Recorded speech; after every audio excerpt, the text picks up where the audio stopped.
Hello and welcome to the Bovis Outdoor Chronicles. My name's Jared. And my name's Garrett. We're two brothers who love the outdoors and spend most of our money and all of our free time on our adventures. From working all week To playing all weekend. we find ourselves. Surviving the week to live on the weekends. Yes, we do. Be sure to subscribe to us. Check us out. Posting daily on TikTok, YouTube. Trying to build up our following a little bit, so make sure you go ahead and do that.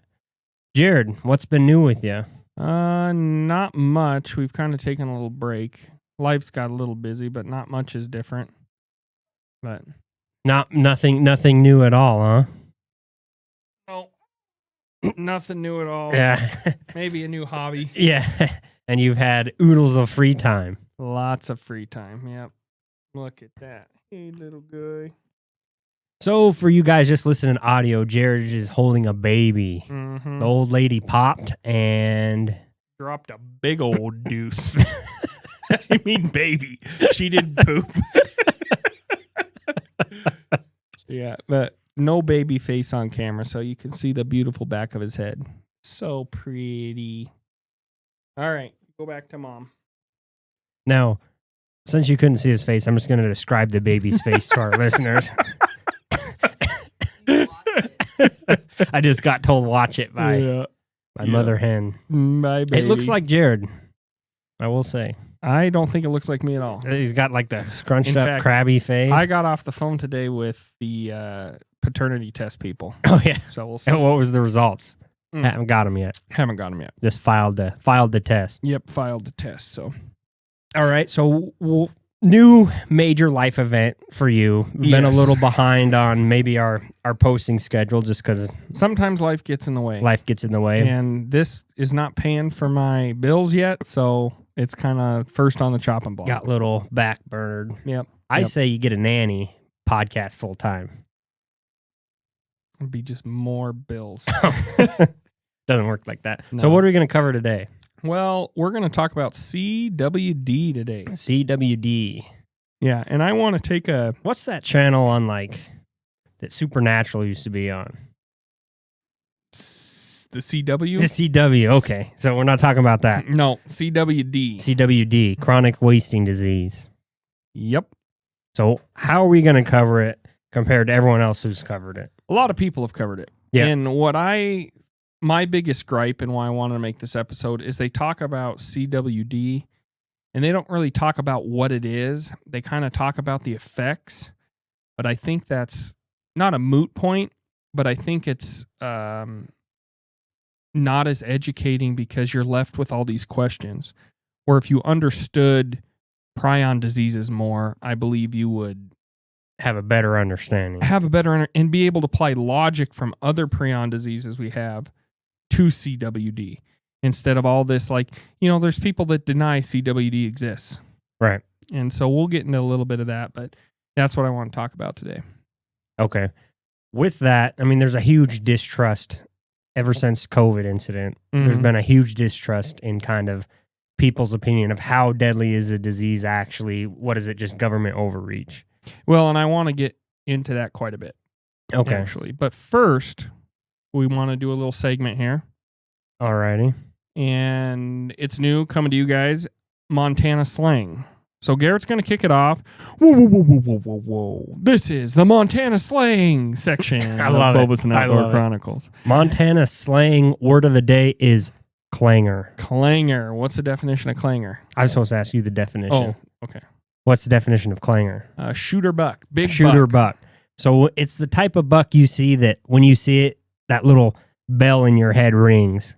I thought it was that you go clang in your pants. Jeez, dude, this is a PG podcast. Where are you getting that from? I'm clanging over here. Oh, my word. Word of the day, clanger. Clanger. Was it a good buck? It was a clanger. Yep. So, That quality of buck. yep. Instant Heard it here shooter. first. Montana lingo. Shall we save our second session for halfway through? I feel like once we start CWD, it's going to be hard to pull back. It's not like an ad. Let's do it on the intro. Exit. Exit? Exit. Okay. We are going to do some interesting wildlife facts in Montana upon exit. So remind us, please. All right, go ahead. Kick it off, Garrett. So CWD. Mhm. I hear CWD It's been kind of in FWP's regulations. I see the map. I just flipped through it. What is it actually? Chronic wasting disease is a prion disease.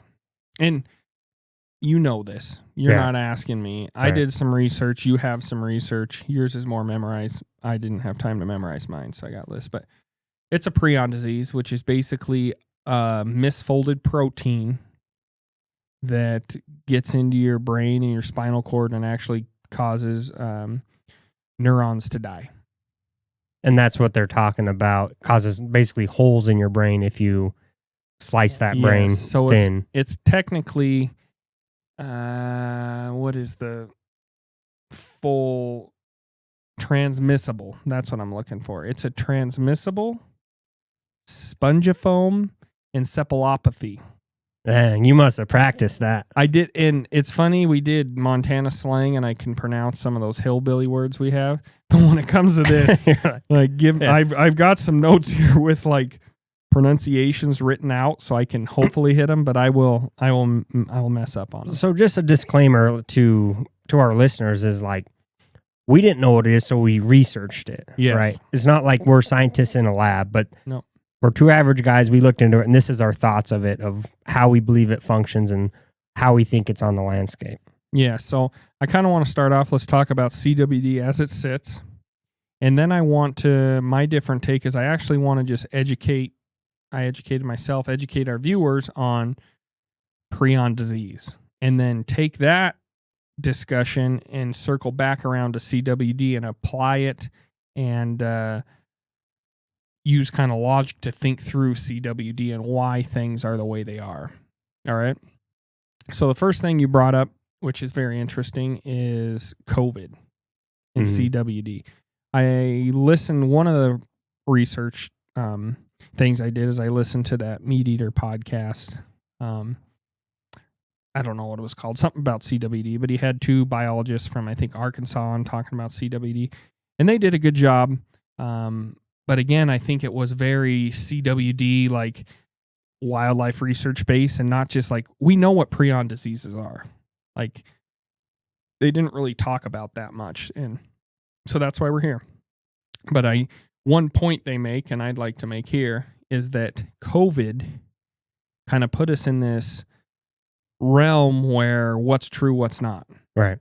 Okay. So we're free thinkers, and when COVID came out, I mean, at first it was kind of scary. Yeah, you didn't know what was going to happen. You didn't really know what was going to happen. You were hearing stuff, and then you had people telling you to stay inside and do all this drastic stuff, and as a common sense human being, you were going, well, it's not like people are dropping left and right. Right. Like, Look at the what's age class true? of people, pre-existing Exactly. conditions. And instead of like what we're going to try to do here with CWD, standing on the facts, Yeah. right?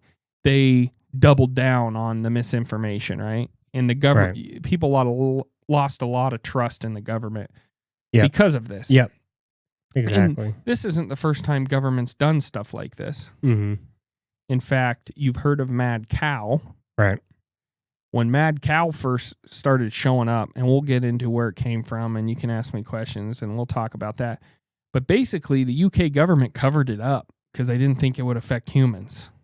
Mm. And so it's funny that we're talking about CWD and people don't trust it because of COVID, and the government didn't tell the truth. But at the same time, there was another prion disease that killed a lot of people because the government didn't tell the truth. So understandably, as a logical human being, when Uncle Sam tells me this is the way it is, and if you ask why and they say because I said so, I don't trust them. So instead, you get your facts from us, Jared and Garrett, two backwoods hillbillies, coming at you with the power of the internet. Some clanger spotters. Yeah, clanger spotters, clanger admirers. Mm-hmm. I don't know if we'd call ourselves shooters after the last few years. No, and not seeing much either. But, we have deer skulls as our centerpiece, talking about CWD, and why I was picking these out of the yard, because we have a pile of skulls. One of our things is, if you find a skull, pick it up. And as I was picking it up, I was thinking, this is exactly how shit gets CWD. Bone spread. I'm picking up deer heads. Yeah. Dead deer heads. Well- Like, what do they die from? Yeah. None of these are ones we've shot. These are all recovered.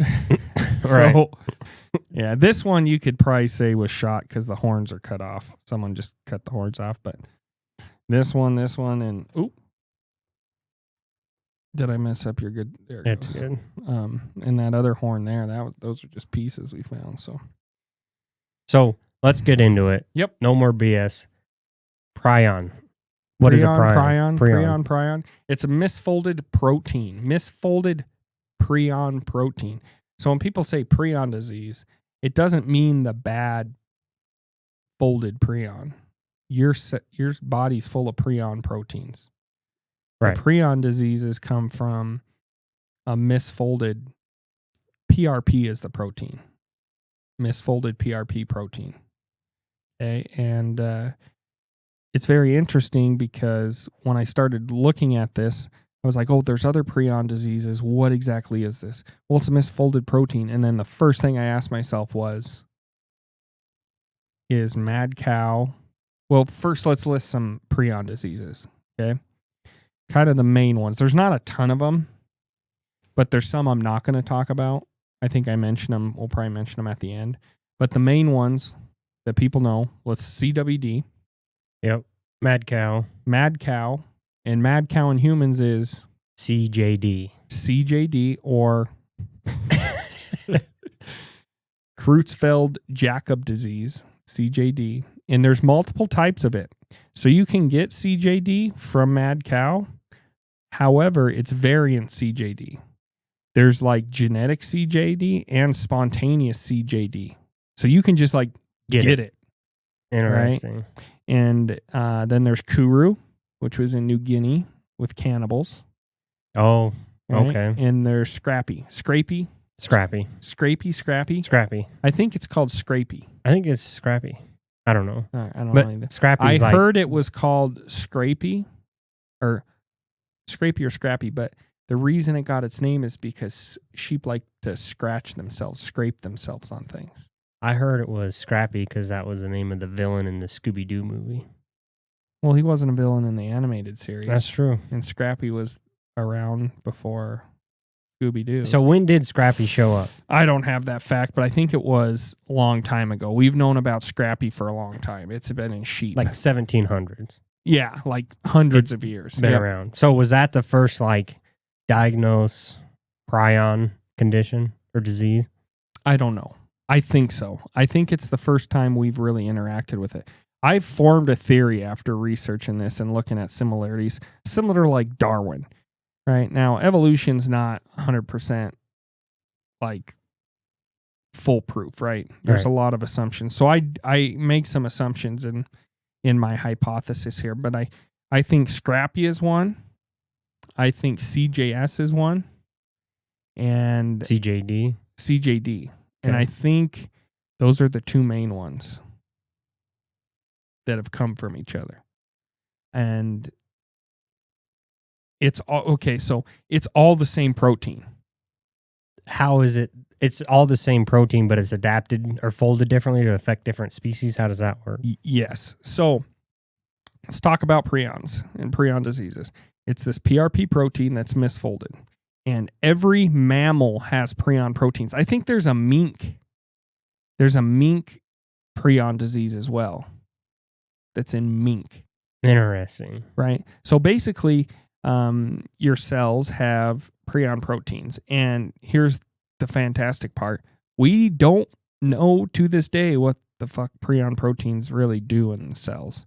They have a couple of theories and a couple of ideas, but they don't really know.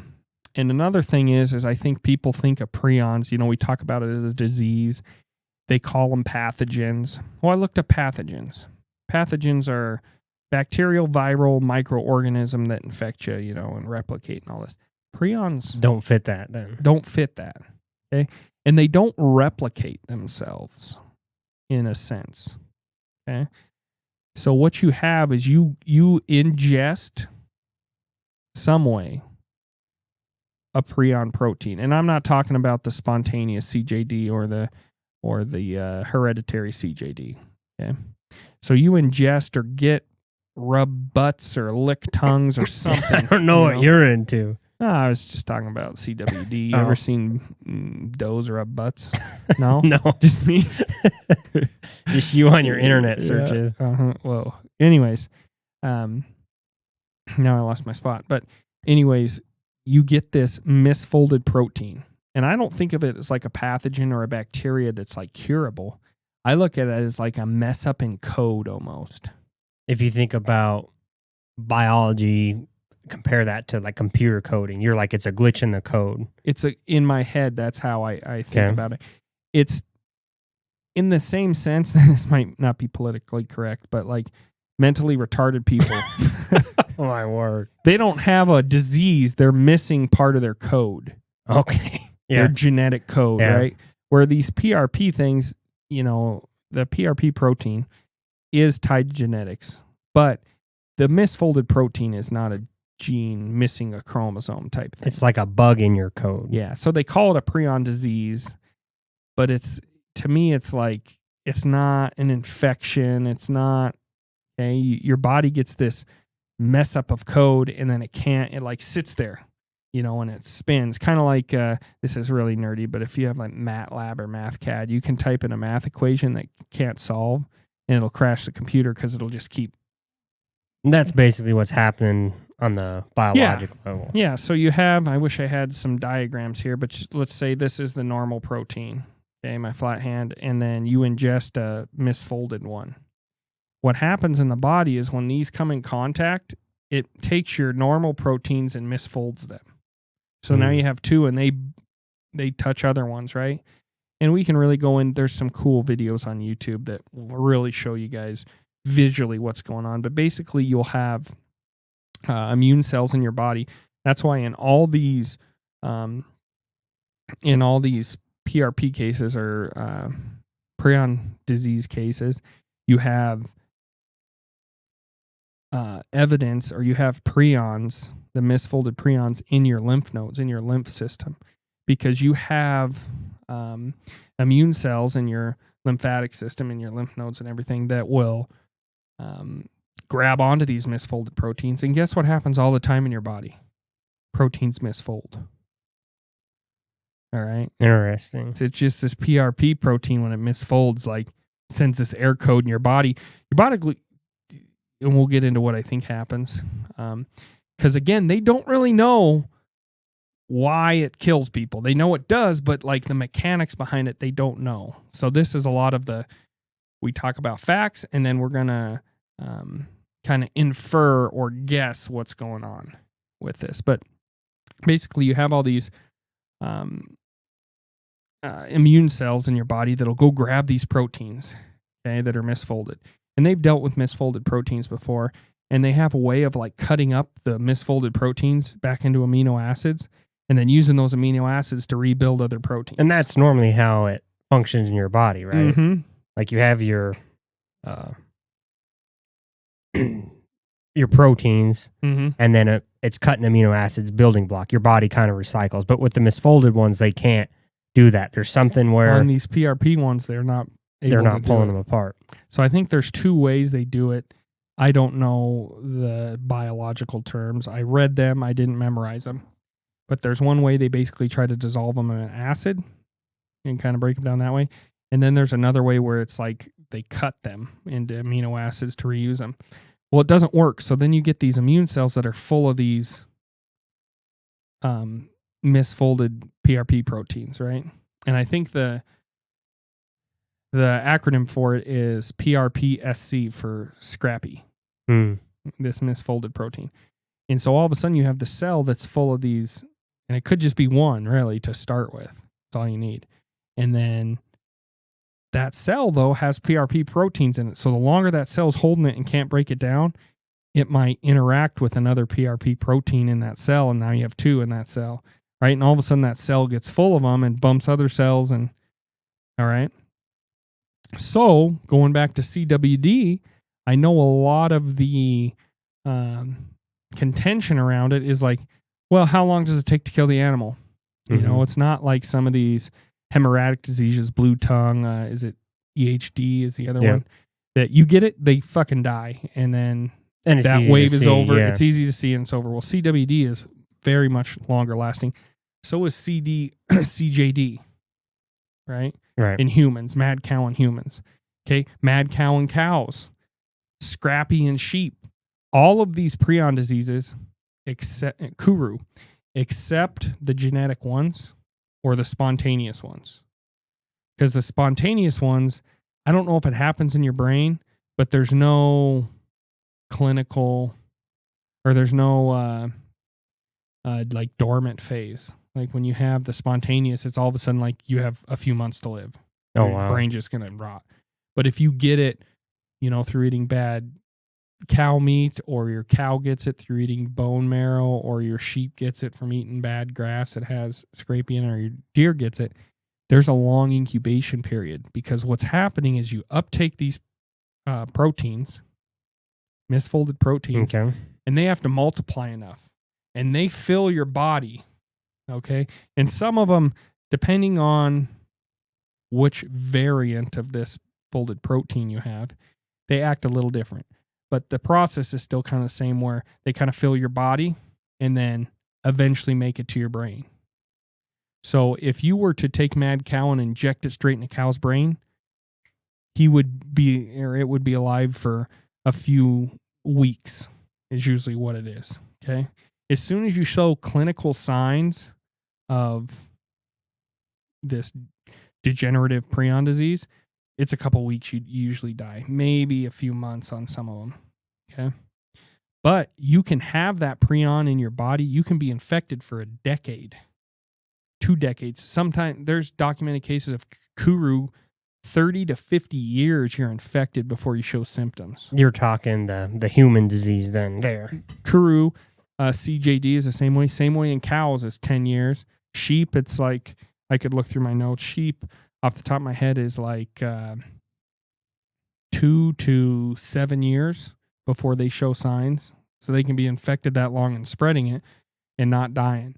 Well, then the conversation goes back to CWD. All right, well, how many times do you run into a 7-year-old deer in the wild? Not very long. So if it takes 7 years to kill you, why do we care about CWD? CWD is one of the quicker ones. Right. So compared to the other CWD is one. about 1.5 to 4 years.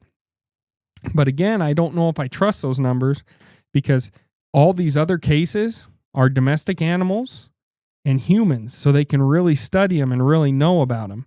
When you're doing wildlife populations, you're not really able to control. It's more of a snapshot. It's a snapshot. You can't watch the whole thing. Right. And then you also have to think about the environmental stress on a captive animal or a human versus something out in the wild. I wonder if that has something to do with it, where there's extra stress on this body, so maybe it replicates faster or something.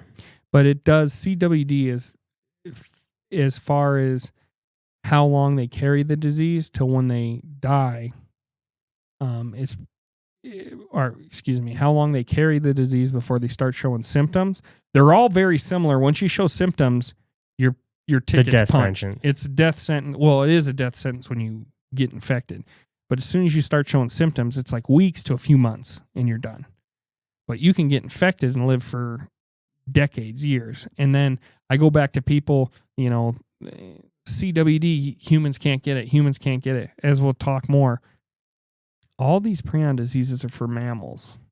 And there's links between, like, how did Scrapie and how did CWD come and all this. We all have the protein, and what makes it different in sheep and cows and deer and mink and humans is which way that PRP protein folds. So it's misfolded, but in each species it's misfolded a little different. Species specific to the misfold. Kind of. Like mad cow you can get it. Humans can get it. So let's break down kind of the supposed timeline for these. Like Scrapie was on the... Scrapie's been around. It's the oldest one. Right. I mean, it's been around forever. People knew it in sheep. And basically in sheep, what they did is they just tried to breed sheep that were more resistant to it. It doesn't mean sheep don't get it. It just means that, and this goes into a lot of biology, and I'm not a biologist, but basically there's genotypes you can have. Some get scrappy easy and die quick, and some are very tolerant or intolerant or tolerant to scrappy, and they don't get it for a long time, or they at least don't show symptoms for a long time. Well, then you have a population of goats and sheep that don't show symptoms of scrappy, so you're eating them, you're doing, and then much like CWD, scrappy can live on the environment. So you kind of can poison your pasture with scrappy, but if the sheep don't show signs for 7 years, you're butchering them and sending them on and whatever, before it matters. So, but we kind of have scrappy under control. And that's also largely due to the fact that you can cull a herd. Like, compare that with a wild population. You don't have the same control you do with the domestic population. Yep, Domestic population, you have so much more control. You can really lock down. You can. And scrappy with sheep, similar to CWD, though, if you have a flock, you can't just kill the flock. The pasture they're on, it's done for decades, because that prion will live in the soil and on plants. So if you but it's not alive. It'll exist. It won't break down. And so you cull your herd, and the next year you put new sheep on there, they'll probably get scrappy. Interesting. Scrapie or whatever. Yep. So how's that transition? Because I've read some studies that say that they've, in clinical tests, that they linked scrappy by feeding cows infected sheep bones and stuff. Some showed that it was possible that a scrappy could transmit to a cow. I agree. All right. That's why these prions kind of freak me out. That's why I don't buy it when they say CWD can't jump to humans. We're all mammals. We all it's the same protein. It's just folded a little differently. So if you get it in your body and it just works once, it's there, right? So there's two theories. I see what you're saying, like a timeline of these neurological prion disease that we know about. Yeah. So let's say scrappy, and then scrappy could have turned into mad cow. Yep. Okay. There's so many types of CJD, which is mad cow for humans, if you will. The familial one, the spontaneous one, they're not really, they act very different than mad cow, because you can't really transmit it unless you're eating brain matter. All right. And then there's Kuru. Or bone matter. Bone matter, but it's mostly spinal cord. Marrow. Not as much marrow, it's more spinal cord and brain, because neurons have lots of PRP proteins on them. Okay. So it's concentrated in your nervous system. Then you have Kuru, which was, we can talk about all of them, but it was in Papua New Guinea, and it was from cannibals. And then there's a few other ones that are more genetically determined. But the ones that spread, we're going to talk about variant CJD, which is variant. That is CJD in humans. That's from eating mad cow. Okay. There's mad cow, there's Scrapie, there's CWD, and there's Kuru. Okay. Some people think, because mad cow popped up, some people think that it was ground up sheep. All right. And because there was this thing in the 80s where they realized they could boost the protein of animals and grow bigger animals faster if they took waste material, ground it up and rendered it, and made animal feed. Well, that grinding up and rendering process didn't get rid of these prions. And so if you have a sheep with scrappy that was in there, they were basically feeding all these cows scrappy brain matter and spinal cord matter full of these misbent proteins, and mad cow developed. That's one theory. I was digging deep and I found another theory. Okay. For mad cow. Okay. In India, they have a lot of these issues. They do. Well, I think it's the Ganges River. Does that sound right? Maybe. I'm not real familiar with that. It's a poor country. Okay. They're not really making decisions on world health. They're just like trying to feed themselves. So what some people would do is like scrape the river for bones. Well, there was lots of bones, and they would grind that up for fertilizer or animal feed. It was getting sold to the UK. Well, they've tracked this back, and part of this Ganges thing is people would drop their dead in there. So these people that were recovering bones there's human remains that were in these bones. And so they could have fed cows bone meal feed that were tainted with human remains. Does that make sense? Interesting theory. I don't know. They've tracked it. You can look it up on YouTube. I wish I would have wrote down the title. There's a whole guy in Britain, and this was a while ago. I think I was watching an old BBC episode of it. But this is this theory. Now, hear me out. Okay, so I'm looking at differences. Like I took all these, not all of them, but a majority of these prion diseases, and I was trying to put them in buckets of like what's similar. Kind of like going back to this Darwin thing. Like, oh, these finches look like these finches, but the beaks are different. So maybe these went to these, went to these. So I'm looking at the prion diseases like this, and Scrapie is very transmittable, much like CWD. Mad cow is not. Via Scrapie's mostly through lambing, right? No. Saliva, feces. As much as CWD? Not quite. CWD is the most transmissible. But Scrapie is there. Like I said, you can ruin a field, ruin a pasture with Scrapie. Okay? And it's just like CWD, lives on the ground. Mad cow does not. Mad cow has to be eaten. You have to eat tainted meat. And there's no cow-to-cow transmission, correct? Not like there is with deer and sheep. Like you can touch noses, all that, no transmission. Is what they say. No transmission. And then that same thing from it to jump from mad cow to humans, from mad cow to CJD, you have to eat Variant CJD, you have to eat it. Yeah.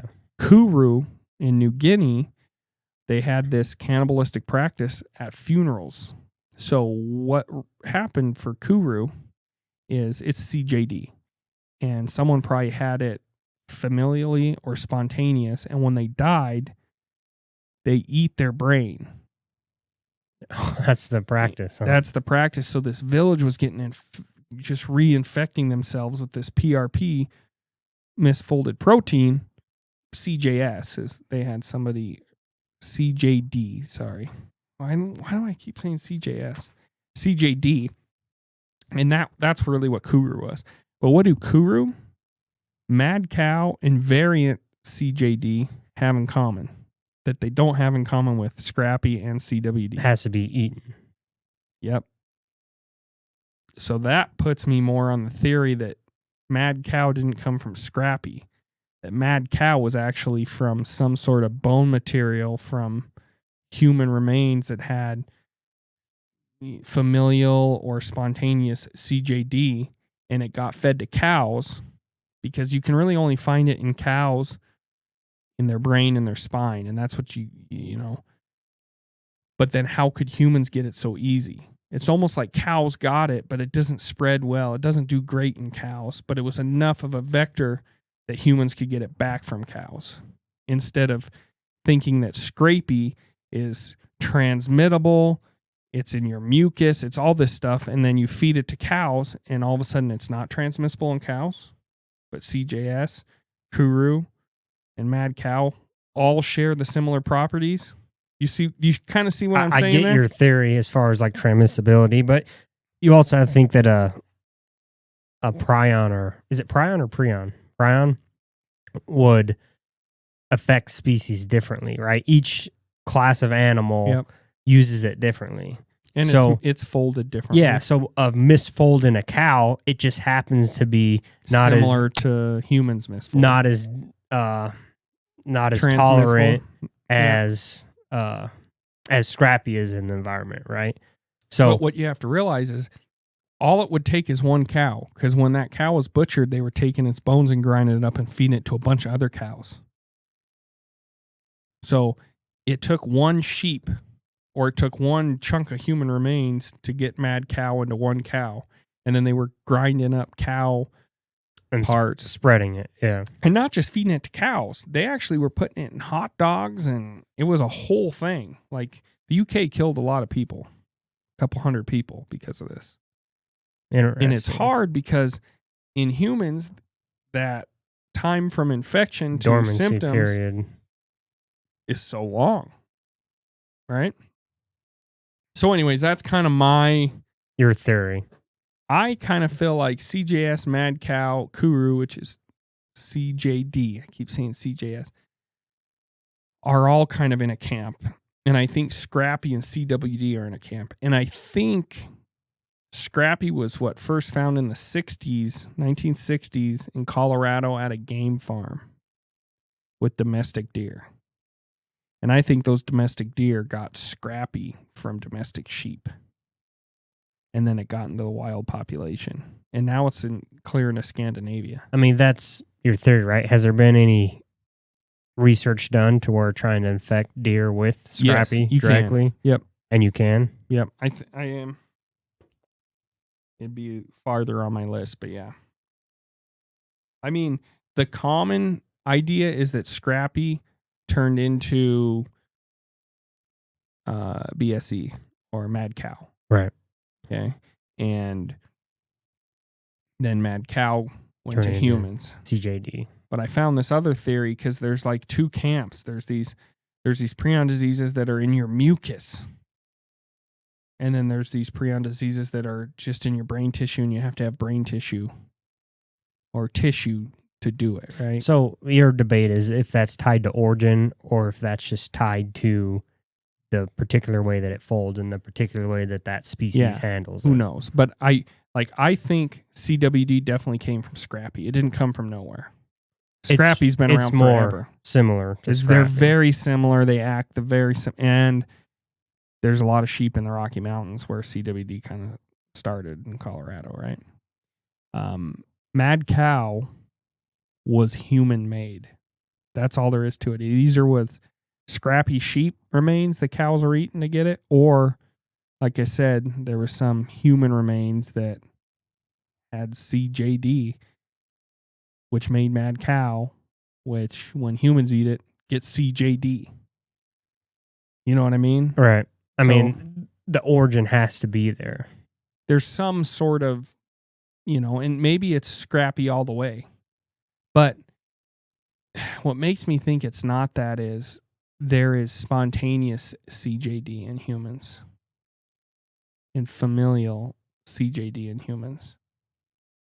And so it's not like you have to contract it. You could just draw the wrong card, dude, and you're fucked. I was listening to a lady talk. She has familial CJD. So her brain will eventually rot. It happened to her mother. She was talking how upset she was her mom never got to be a grandmother. But at the same time, her mom dying of it, they figured it out. She got tested. She has it. So when she went to have children, they did in vitro and they picked their genes and made sure they didn't have the CJS gene. Kind of a modern science to save her children. Yeah. And she's like, it sucks because she would have been a wonderful grandmother, but without her sacrifice, my kids would have it. Yeah. Which was kind of cool. So I know I'm kind of jumping around. This whole thing makes sense in my head. It's a lot. Yeah, but it's a lot because you have these things that they're not really fully understood, right? Mm-hmm. Well, then all of a sudden with chronic wasting disease, it seems like in the last 5 years, especially in Montana, it's like, holy crap, this is killing deer fast and fast. And like with Mad Cow, it's just a godsend because it wasn't really spread cow to cow, or CJD wasn't spread human to human. I mean, you imagine that? That would be terrible. But now we do have prion disease that's spreading animal to animal. Like Scrapie. But almost identical. At a faster rate. It's killing deer faster. Yeah. Yeah, it is. It's killing deer faster. This is the fastest moving one, supposedly. And the reason I say supposedly is sheep are, 3.5 to 7 years, and deer are 1.5 to 3 years. Mm-hmm. Like, that could easily... There's not a lot of difference between 4 years and 7 years. Right. Really. So that data could be skewed because it's a wild population. Right. You can only get so good. So, and then it's a bell curve. So there's always individuals that die right away, and there's always individuals that live a long time, But let me do you have any more questions for me? Like I said, I did a lot of research. So what about like time frame of it moving through a population? Like with EHD, it knocks everything down, right? I feel like with CWD, we've been hearing about it. It's slow through a population, but quick through individuals. No. 2 to 3 years is a pretty quick. Not in deer. Like a 3-year-old deer has lived half its life. That'd be like everybody dying in their 40s. I see what you're saying. You know, it's not to say a 2 or 3-year-old deer couldn't make it to 9 or 10, but in the wild, usually not. It's a slow disease because it's not like if you get it. Okay, so let's say I have it, and I have it for 2 years, and then I give it to you. Well, you have minimum on the bell curve, right, on average, 2 years before you die of it. Mm-hmm. All right? So all of a sudden, 4 years has passed, and only 2 deer have it. You know what I mean? So it's a slow disease. And then what's dangerous about it, it's not so much that it's deer to deer. That's a lot of it. But it also stays on the environment. So think of it like, I mean, you work for the government, right? Mm-hmm. You do like hydrocarbon spills or laundromats are really bad, right? What happens when you have a bunch of hydrocarbons or a bunch of soaps that are dumped on the ground? They're there for a while. And you have to remediate them. You usually have to go dig them up and put them in a special bag. They will eventually attenuate, but that's time. It's a lot more effective to remove and dispose of. Yes. So apply that to CWD. Predators are eating these dead deer. Their feces, their pee now spread this PRP protein. It covers the landscape. It gets in the water. The plants can uptake it. It lives in the soil. You keep saying lives. To me, it exists. Exists because it's not really like alive. No, they say it lives in a lot of literature, but you're right. It's not alive. It's just it's a bug in the code. Bug in the code that gets left everywhere. So with this, you're talking about there's the fear that it will adapt to humans. Is there a fear that it will adapt to predators? Like how come we don't have coyote CWD? I don't know. Could be how they digest meat. Could be that it just didn't fold that way yet. There's mink. I think there's a mink spongiform encephalopathy. Encephalopathy. And that comes from it turns their brains into like sponges on a microscopic level. If you look through it through a microscope, it looks like a sponge. Okay. We can get into why that is too. But I think you get CWD. And I think saying you can't get it's ridiculous. And if you look at these prion diseases in humans, they're not quick from the transmissible ones. I'm not talking the familial or the spontaneous CJD. It takes a long time, decades. Some of it's taken 50 years to hit the clinical stage where you show symptoms. Yeah, so how do you catalog that back to the you got some 45-year-old guy that's like, I've been hunting deer in Montana my whole life, and we never worried about that I like to shoot the ones that run in circles. Yeah, yeah, they're tender. There's a possibility he won't show symptoms or have any adverse effects till he's 95. Right. And he's probably not living to 95. So he just, and there's not a lot of human transmission, because we're not going to eat his brain and stuff. And it seems like CWD in humans, going back to your point, where mad cow came from sheep, in humans, maybe these PRP mutations or misfoldings, aren't as transmissible. Maybe deer are just genetically, and it's their species that are very susceptible to this, and it's in their spit, it's in their urine, it's in their feces. But when it gets to humans, it's not like that. It's more like mad cow or CJD, where you have to have the brain matter or you have to have big chunks of meat to get it, right? So we're not really cannibalizing people. So even the guy that got it at 45 and was going to die from it or get symptoms at 95, but he died at 80, it's not like we're grinding and cutting him up and eating him in the population. It's gone. It kind of ends with him. If it doesn't go human to human transmissible. Yes. Yeah. Making that assumption. Yeah. So then my next question is, You say it just builds up. The body can't get rid of it, just keeps cloning itself. How are they spreading it then? They have to be shedding a certain amount of it onto the landscape to infect other animals, Yeah, right? well, your body's constantly making prion proteins because they're in all your cells. They're more in your lymphatic system and definitely in your like brain and spine, your nervous system. A lot higher concentration, but they're still everywhere. So even the infected animals are shedding it, but also not shedding Yes. it fast enough. It's building up in their body. They're not shedding it. Well, they have to be, right? If they're pissing it out, if it's going through their saliva. Yeah, but shedding is not the right term. So let's say you don't have a prion disease. You are peeing out prion proteins, normally folded prion proteins. Right. So all it's doing is changing the shape of the stuff you already shed. So it's not like you could ever shed enough of them. It's just like your body makes PRP proteins. You have enough of these misfolded ones that are touching it. So you're still peeing out these or pooping out these misfolded proteins just like you would the normal proteins. Okay. Does that make sense? Yeah.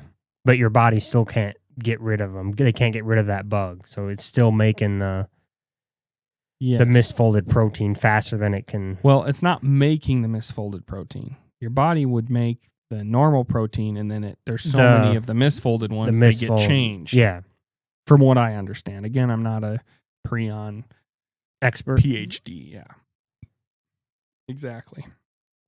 So it's so interesting with deer because it's so fast going, right? The way it's the rate of transmission. So then it wonders like, well, like feeding areas where deer are congregating, like is that just going to congregate that, make that a more infectious we can place? talk about that. I do want to point here. They have experimentally inoculated deer with Scrapie, and they get it.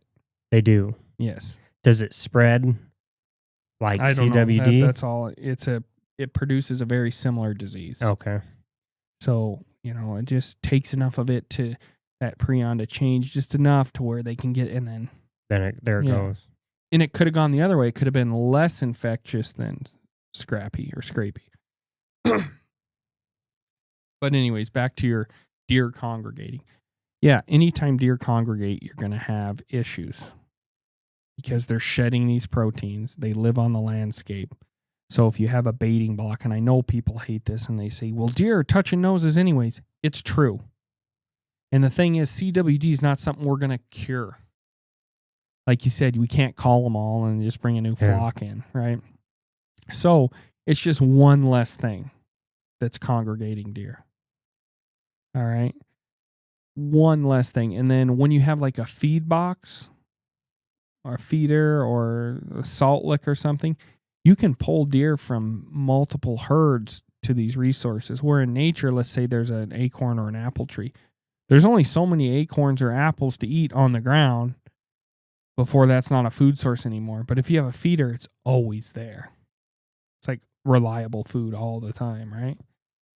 But you could see the same thing about water sources. Anything that is congregating these animals to where, nose to nose, that type of stuff is bad. But also just the ground. If they pee or poop on it, it's in the ground. And then if you come by and eat apples next to someone's pee from a week ago, that's. So how do you get rid of it on a landscape? They don't know. It lasts for years. So what about like a prescribed burn? You can't burn it. In fact, you can get prion diseases from scalpels and stuff from surgery. If they don't know whoever they worked on first had prion disease, they can put those tools through the autoclave, and it's not hot enough or hard enough to degrade the proteins. And then they can work on you, and that's happened. Really? Yeah, so you can't burn it. It doesn't go away there. I feel like the sun would eventually get to it. I feel like the sun degrades everything. At some point, it would break it down. And then my other question is, would it eventually just get buried? Like you have this, I mean, if it lasts for years and years, you have this contaminated soil. Work its way into the soil. Work its way down. Plant roots can uptake it. So it can rain, it can get in the soil, it can be upticked by the moisture the plant brings in, then it's inside the leaves, and the deer eats the leaves and shits and pisses on the ground, and you just gotta Redid the cycle. It's hard to get rid of it. Hard to get rid of it. So then the option is, if you can't get rid of it, manage it. We have to live with it, yeah. Unless they figure out some sort of therapy. Interesting enough, in mice, They go sit on a couch and talk it out. A different kind of therapy. Did I say therapy? Yeah. What was I supposed to say? I don't know. It's just your point. What did I say? What did I just say? In mice, they figured out some type of therapy. Oh, yeah. They figured out a therapy where they remove the lymph nodes closest to the brain. And it significantly slows, if not stops, them from getting infected in their brain. Interesting. So that tells you how it's getting there or where it's congregating important, which kind of goes back to testing, right? Because a lot of tests test the lymph nodes. Yes. Because there's multiple, your lymphatic systems all over your body. There's different places to test. But basically, it goes back to what I was saying about how your body has these immune system that's picking up these proteins that are misfolded and trying to get rid of them and getting infected itself, and basically bouncing around your body until it can pass that blood-brain barrier and get in your brain. And as soon as it gets in your brain, that's when you die. And so for me, as a layman, reading and doing all this research, you have your body that gets full of it. And that's your 50 years. It can't figure out how to get in your brain. But after 50 years, you get Kuru or you get CWD. It finally gets into your brain. So how would it get into your brain? How does it pass that blood-brain barrier? Through the lymphatic system. And then what about it in the brain? Why, if it's all over your body? That might not be exactly accurate, but I think at some point you will have cells. You have so many immune cells that enough of them can get past that blood-brain barrier, normally carrying PRP to get it in your brain. So why does it make holes in your brain? Like if it's all over your body, why is it when it gets in your brain that it causes There's a very problem? high concentration of PRP in your brain. Okay. And the holes are caused by your neurons dying and going away. And they leave holes where the cells used to be.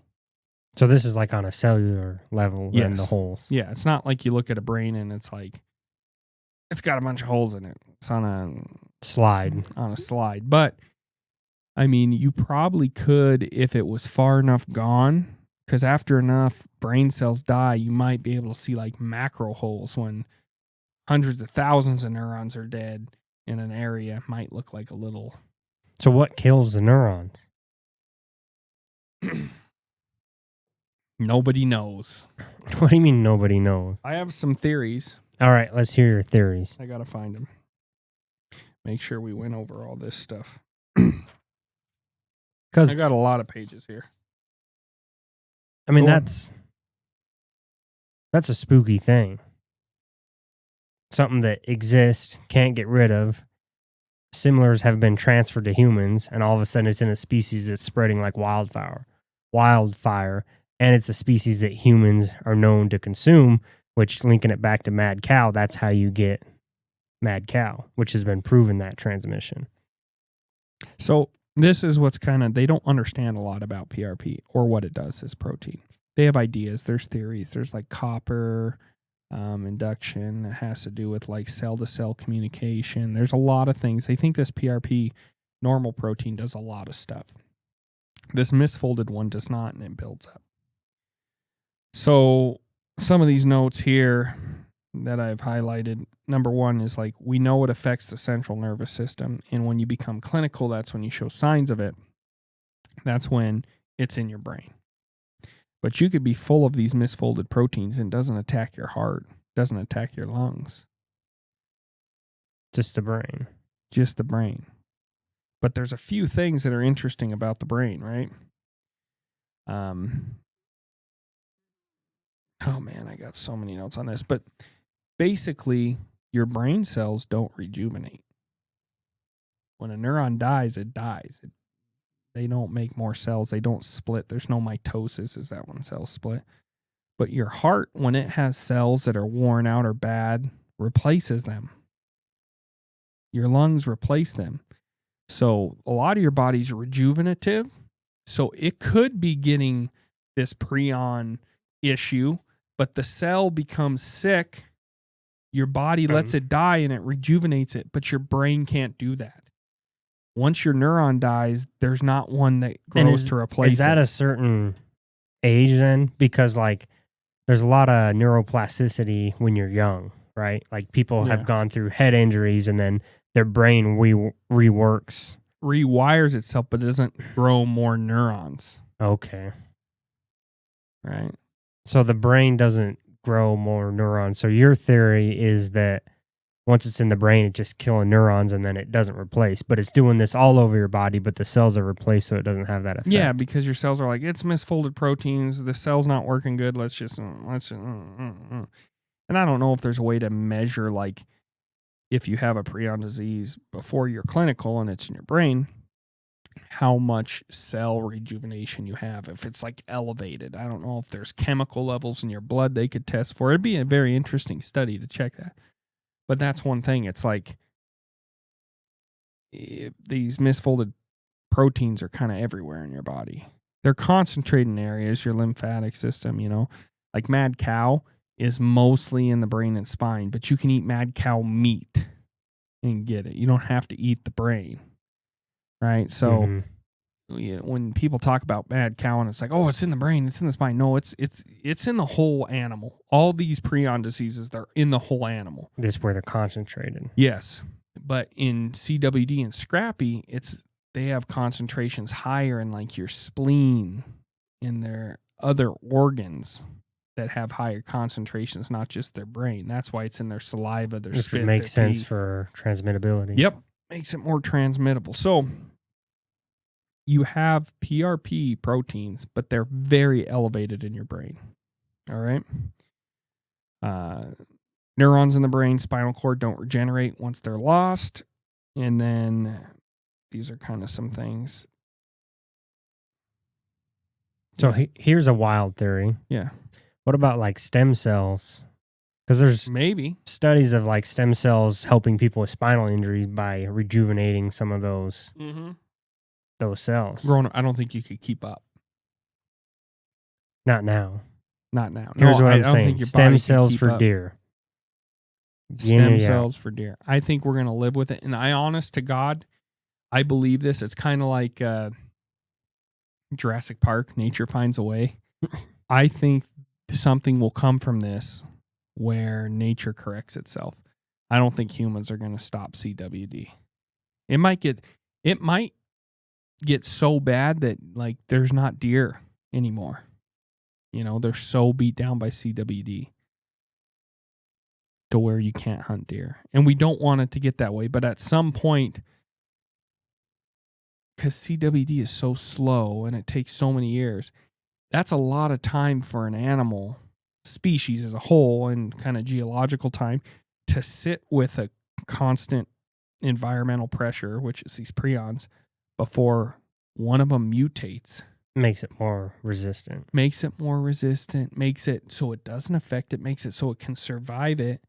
And then guess what? That deer that had that one mutation is going to survive and pass those genes on. What's the time scale with that, though? Time scale. Long time. This is not in our generation. Yeah. Slow moving disease, but you've seen it with sheep, right? They've raised, of course, artificially, but they've cultivated a sheep that's resistant to it. Yep. So your theory is that will also happen in the wild. Probably not in our lifetime. Kansas is trying to do it right now. Via lab. Lab. They're trying to breed domestic deer. And for the first time, like, this is against all fucking rules, they're releasing them in the wild. Yeah, because the thought is like to spread those genes. Yeah. Yep. And get a resistant population. So is that playing God too much? I don't know, because that goes back to kind of our previous episodes talking about like national parks and talking about all these wilderness areas. They're not really wilderness areas anymore, especially in the lower 48. I think there's an argument for like Alaska and northern Canada where it's still wilderness. But when you come down here, these deer, all these populations have to be managed like a giant zoo. So I don't really know if it's that far off or that bad, because I see them as wild deer, but the only reason they exist is because we allowed them to exist. Yeah, we have management practices that keep them existing, right? Right. So I don't know if it's playing God or if it's just our role. Like, we're smart enough to know what we're doing. We kind of have a responsibility. That's too much faith in humanity. Maybe not smart enough to know what we're doing, smart enough to maybe really get in trouble. But so yeah, that's kind of the theory of prions. Okay, so they're in the body, and then you die once they get in your brain. And how fast can they go from your body to your brain? Depending on the species. Depending on the variant. They're not a species. They're not alive. Depending on the species structure that they're in, is what I was saying. Like, yes, yep. Sheep's faster, Yep. cows slower, humans slower. Yep. But the thing that makes CWD is that transmissibility, like how fast it can spread to things. I mean, that's spooky because that's faster than either one of those. And then it's in a wild population, so you can't control it. So let's dive into, well, how are states managing this? I don't know a lot about that. You know, there's a few ways. We've seen it across different states as they really start to restrict like baiting or it becomes illegal, which again, if you understand a prion disease and how this is spreading and how they're getting it, it's not foolproof. It's not going to stop deer from touching noses, but it's one less thing. What about like a hall monitor? Like, hey, no PDA. Yeah. Don't you be touching noses. Well, because we went to the FWP Region 5 Mule Deer Management Plan, and they had all these theories about how to manage mule deer. And then we got to the CWD station, and it's like, well, this is how you manage for CWD, which is overtaking the state of Montana. Like, it's growing every year significantly. Yeah. And so how do you manage CWD? How has Montana FWP managed it? Or plan to manage it? I don't think you can manage it. From everything I've watched, I think people that talk about managing it, it's like they'll there was a success in New York. There was one case there and they called a bunch of deer around the area and they haven't seen it since. It's still there. Yeah, they're not eradicating the disease. The management plan is basically to slow the spread. I mean, yes, to slow the spread. That's what it is. And how do they slow the spread? What are their methods for that? Well, it's interesting. The meat eater talks about this with those two guys. When you have a lower percentages, and Montana has lower percentages, it is coming across the state, but 50% of our deer don't have it. Mm-hmm. You call areas. So let's say a bunch of people shot deer in southwestern Montana, and at the game checks, they're getting CWD tested, and a bunch are coming back from this area with CWD. Fish and Game will let a bunch of tags, and they'll just go call a bunch of deer in that area. Does that get rid of CWD? No. But it slows the spread because there's less deer getting it from the environment and spreading it to other deer in the surrounding areas. So that's how they manage it there. But at some point, it's going to grow so much to where it's just a fact of life. And let's say 20% of your deer every year are going to die just from CWD. So then your amount of tags drop. And Fish and Game, let's just say, for instance, 1,000 deer need to come off the landscape in this area this year. Well, 20% of that, 200 deer are going to die from CWD. All right. So instead of 1,000 tags, we're only going to let 800. And that's how you manage with CWD around. Understanding it's going to impact your population. Yep. It's just like vehicle collisions, just like predation, like CWD will be a fact of life. It's not going away anytime soon. And then maybe talk about herd dynamics a little bit, where when we went to the Fish and Game meeting, who's the primary spreaders of CWD in a mule deer herd? I've learned more about this. All right, let's dive into it. I think Fish and Game had half the story. All right, let's hear it. So, and I'm not done talking prions either, so I want to get back. I know we've been on that a lot, but there's a little bit more that I want to flesh out there. But let's talk about what Fish and Game told us, Montana Fish and Game, and what I think's going on. Okay. And Meat Eater talked about it too, so this isn't like my inception of it, just through my lens. Fish and Game talked about how large mature bucks carry CWD more often than any other subspecies of deer. Not subspecies, family class, age class of deer. Sex. Yep. And that's because large bucks, common sense, guys, large bucks live longer, so they have longer time to catch the disease. And then large bucks, when they're rutting, spend their time finding new ladies. Group to group to group to group. Okay? So they're around the longest, and they touch noses with as much as they can. Yeah. Right? I think they're touching more than noses. Well, that's the girls you want to watch out for in college. The ones that have been touching noses. Yeah. Yeah, they got some sort of group CWD. Yeah. Go group to group. So that was what FWP presented. Yes. So to manage CWD in the state, they talked about reducing mature buck numbers. Reducing mature buck numbers. When you're at the stage Montana is, that could help. But it really falls apart when your landscape starts to get saturated with CWD. So then it wouldn't matter. Because then you have deer that are getting CWD when they're babies. Right.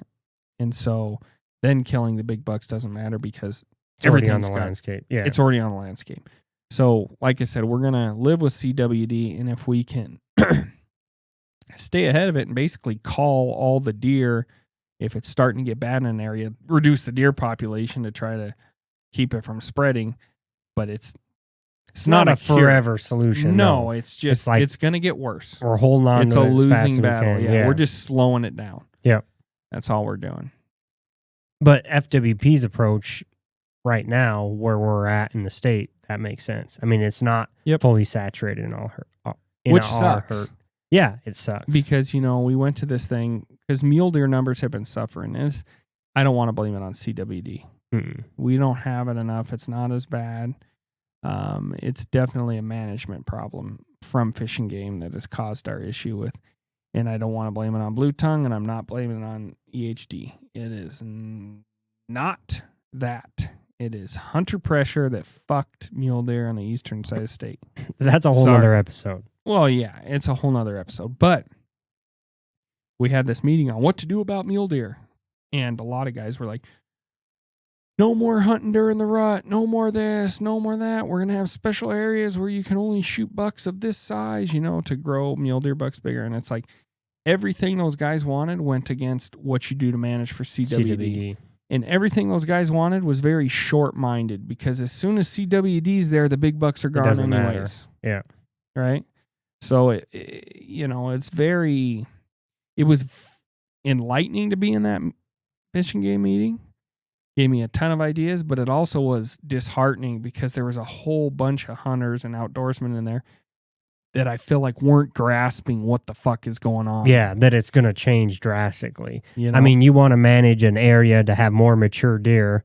You have to cut hunting pressure. Well, then you have CWD coming, which is way more important than age class or buck class. That's what you need to manage for. Like, honest to God, I see, we have regions that are doe only. Mm-hmm. I see regions going to buck only. I do. I just see it. I see it. It's like, hey, we've got CWD bad. Let's get all our mature bucks gone. Keep it from spreading. So, which sucks because it's like, yes. I grew up here. I love mule deer hunting. I mean, that's my bread and butter. And over the years, it's feel like it's just degraded. And then now with CWD, how you manage for that is you take out a lot of the mature bucks. So a lot of people where we're at like, now, we'll hit a point where it won't matter. But that's not where we're at right now. Yep. But during that meeting, it was brought up. A lot of people are like, "Well, we can't hunt during the rut. Big bucks, they deserve to live during the rut. We shoot all our big bucks during the rut." It's like, yeah, that's why I live in Montana because it's awesome to hunt mule deer in the rut. But also, that's when you want to shoot the big bucks so they're not spreading CWD. Yep. Now it's a whole...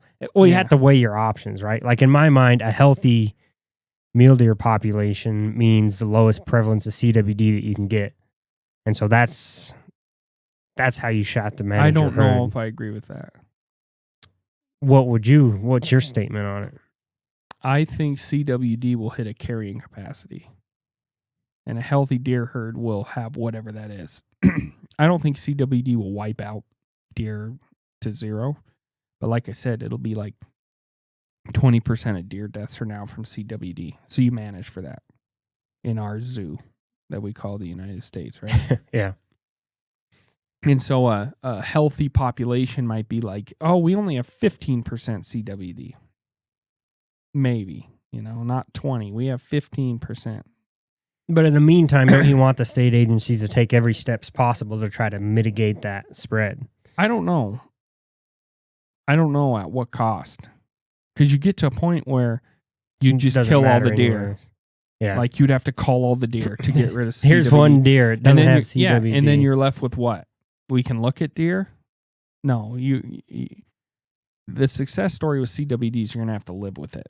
You're not going to...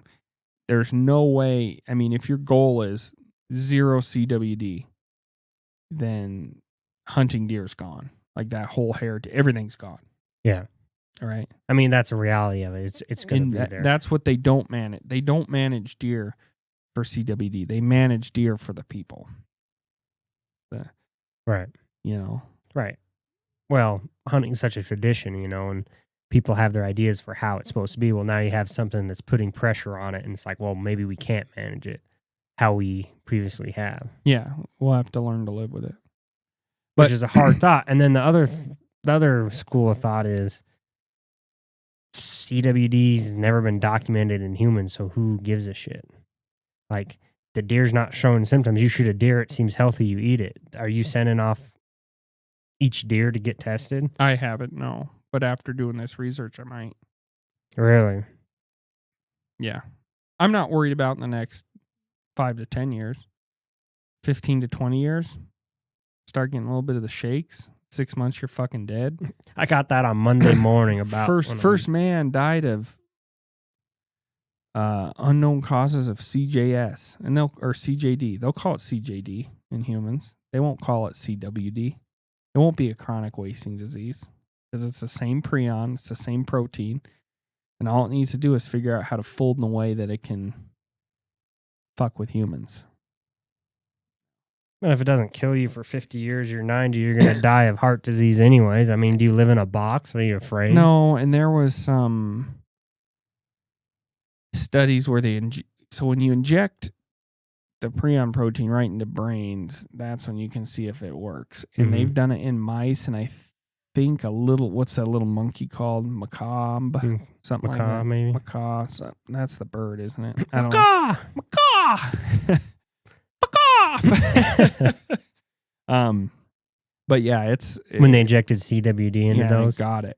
And it infected it. Yes. So in your mind, it's just a matter of time before it makes its way into humans. If people keep eating it and not caring, yeah. And then the second question is, will it be human-to-human transmissible? Not like it is in deer, no. It's gonna... Why? It's gonna be just like mad cow. Why?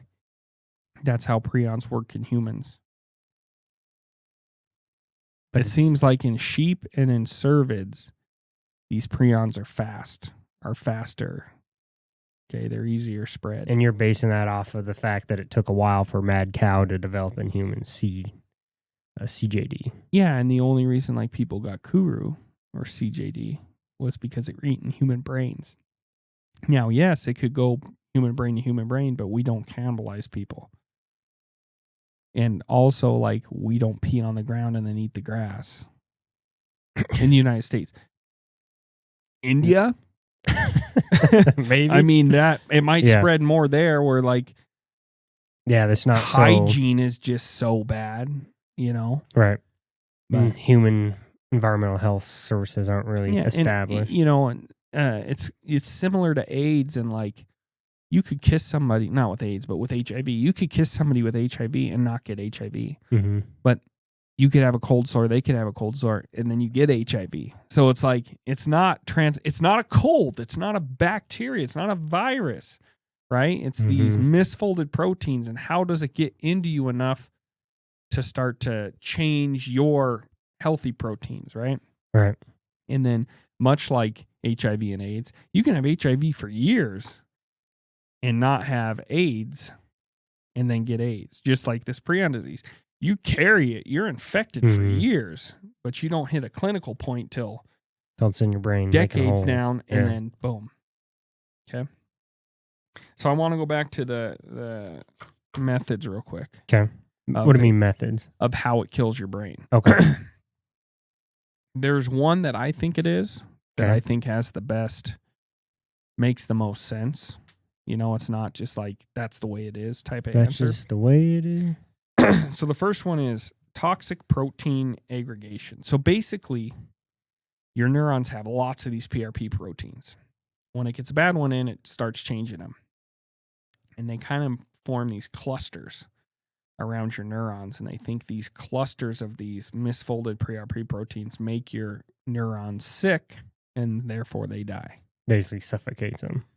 Kind of. They don't really breathe, but they don't really know what it is that kills them with those clumps of proteins. They think it might break the cell walls because they don't know what normal proteins are supposed to do. If, you know, and there's some cool stuff they've done that kind of prove what I think's going on more.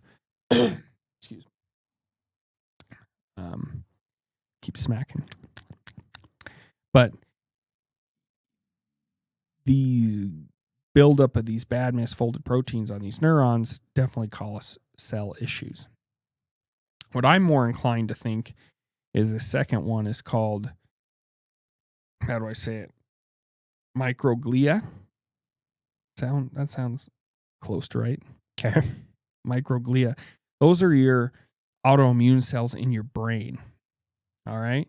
And when they first find these misfolded proteins, they kind of like try to soothe your brain.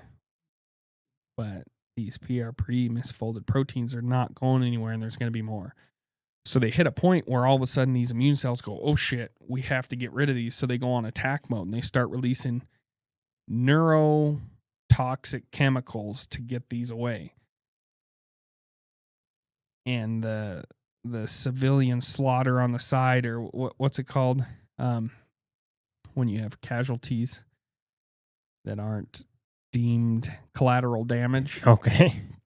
The neurons are collateral damage, and they don't rejuvenate. So that theory, it's your body's response to get rid of them is actually causing the damage to your brain. Is actually killing the neurons. Versus the previous one is just like they build up. They build up and then they don't function properly. Yep.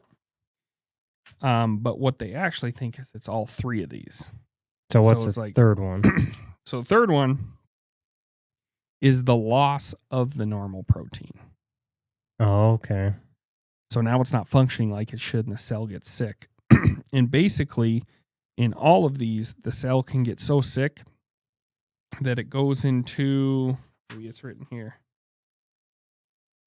apoptosis. I said that really slow. I'm having a hard time. Basically, when your cells apoptosis,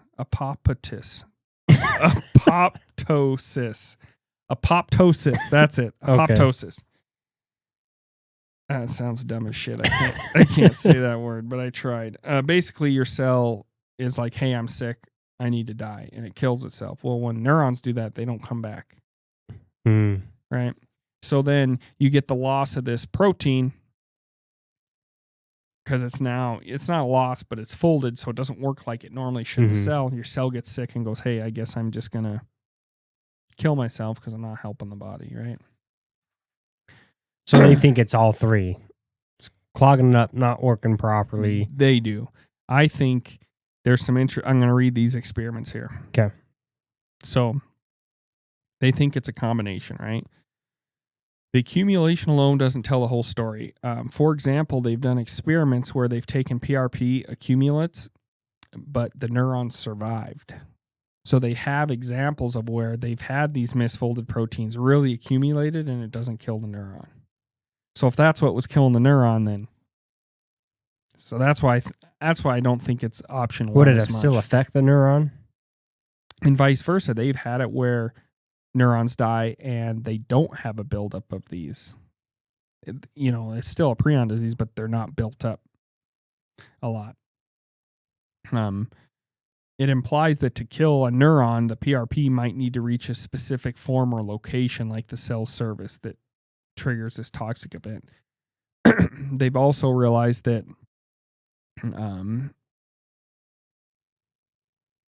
like one of the famous things they've done is they've knocked out the PRP gene in prion infected mice, and it goes away. They can kind of cure by knocking out the PRP gene. Yep. So what is the neurons stop dying, even though they have misfolded prion genes in their brain. So it stops brain death. So what does the PRP even do? They don't know. They don't know yet. Other than give this prion the ability. Well, what's interesting, and there's a TED Talk, and I wish I knew this lady, but she was a lawyer. She's the one I was talking about who had her kids in vitro, so they don't have it.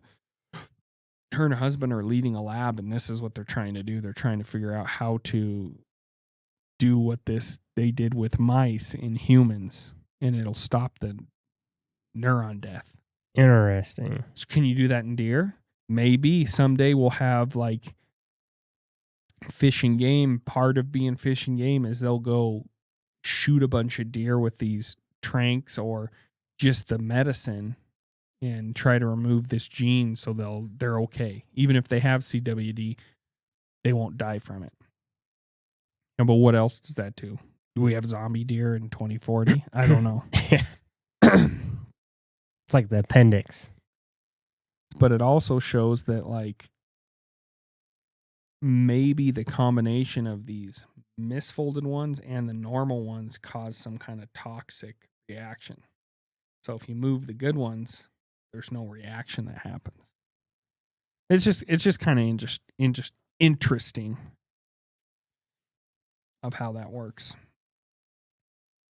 Yeah, so, I mean, that's super interesting. I mean, the fact that this is found in mammals and it's like target specific species, but then there is cases of them targeting other species. Mm-hmm. And so is it that just get folded the right way? And that's my thing is like, I don't know if they've ever done this, but why couldn't you take CJD, which is Kuru CJD, let's say mad cow, Scrapie, CWD, and put them all in a brain tissue in China, and see how they interact with each other. Like, would CJD, that protein that's folded this way, interact with the Scrapie protein folded like this? Do they correct each other? Well, it'd have to be specific to species, right? I don't think so. I'm just talking the proteins. It's the PRP proteins interacting with PRP proteins. I see. Right? Almost like, what's that, World War Z? Where, like, the zombie virus doesn't get him if he's infected with something else. Mm-hmm. I'm wondering if, like, you could use this prion to protect yourself against other ones. Yes. Right? Like, CJD takes 20 years to affect a human. What if you infected deer with CJD and it's not CWD? And because they have CJD, their protein, they can't get CWD, and CJD doesn't kill you for 20 fucking years, and a deer doesn't live that long. Yeah, but then you have people eating deer. That's true. Then you have, well, yeah, that's true. That's true. Hey, dude, fuck you. Yeah, solving the world's problem. Solved it. What if we give the deer a human disease? Maybe we do it and we just don't tell the out-of-staters. There you go. But yeah, yep. So, and there's different factors in humans on how easily they get these, and we could go into that, but that's really, really deep and down into it, you know. So, I think that's kind of that's the edge of my knowledge when it comes to prions for all the research I've done. So what do you say to someone that's like, CWD is a government conspiracy? CWD was created by the insurance company so there's less deer on the roads. I don't think that's true. But something that does tickle the back of my brain is like a Bill Gates type for sure. He wants to make all that fake meat. No more cows, no more nothing. If you could figure out a prion to infect the wild deer population, it seems like it goes to your no meat goal. Now that's the down the way the rabbit hole. But as I was researching this, I was like, damn, this seems very specifically highly transmissible to deer, and it's something we can't control, and it is going to limit hunting opportunities and mainly people to be able to feed themselves. I think there's a big dark government push. This isn't a different episode. We won't get into this, but I do think there's some kind of government push to be reliant on the government for food. And so this goes right along with it. It's another way that you can't feed yourself. You know? So then what do you say to the guy that says there's no such thing as CWD, that it's made up just for the government to have more control? I mean, because it's something you're on the landscape a bunch, and have you ever seen a CWD deer that was acting weird? I've seen sick deer,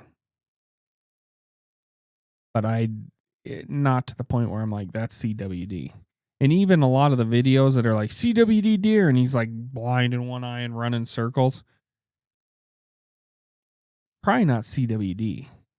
There's a lot of other diseases that fuck with deer like that, kill deer. So in the sense that, have I ever seen a case, like besides the fact of seeing a deer die, going and sampling its brain and seeing the spongiform brain, or, doing tests to see if it has these misfolded proteins, myself, at some point I have to trust so far. I don't see the benefit of making up CWD.